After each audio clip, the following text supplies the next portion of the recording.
ভাই পতাকা লাগবে নাকি? আসেন ভাই, আসেন ভাই। ভাই শেষের দিকে আর তিনটা আছে, নেন তাড়াতাড়ি আসেন ভাই। দাদা, হ্যাঁ, পতাকা ছোটটা কত করে দিচ্ছেন? ছোটগুলা 20 টাকা করে, আরে বড় কিনে কত এটা? বড়গুলা 50 টাকা করে বেচতেছি। আমাকে বড় কিনে একটু দেন।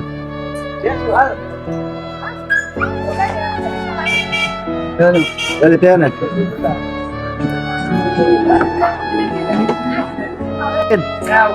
আচ্ছা,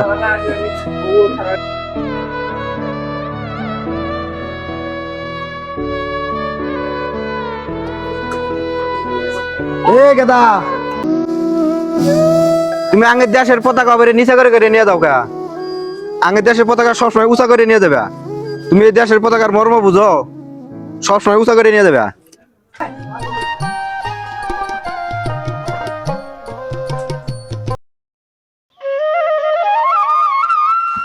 দাদা শোনেন তো। দাদা, আমি ভাবছি আপনি হিন্দু মানুষ, হয়তো আপনি আঙ্গের বাংলাদেশ একটু কম ভালোবাসেন, এই কারণে আমি একটু তুচ্ছ করে দেখছি। দাদা, এই কারণে আমি খুবই আন্তরিকভাবে দুঃখিত, আমাকে আপনি ক্ষমা করে দিন। দাদা, আপনার মতো অনেকেই এরকম ভাবে। আসলে সত্যি কথা হচ্ছে ভাই, আমরা আমাদের মায়ের যতটা ভালোবাসি, ঠিক ততটা আমরা আমাদের দেশকেও ততটা ভালোবাসি। এই দেশ আমাদের মায়ের মতো। 1971 সালে যখন যুদ্ধ হয়েছে, তখন আমরা হিন্দু মুসলমান সবাই একসাথে ভাই ভাই হয়ে যুদ্ধ করছি। এই দেশটাকে আমরা স্বাধীন করছি। এই দেশটাকে আমরা সবাই সমানভাবে ভালোবাসি। এই দেশ আমাদের।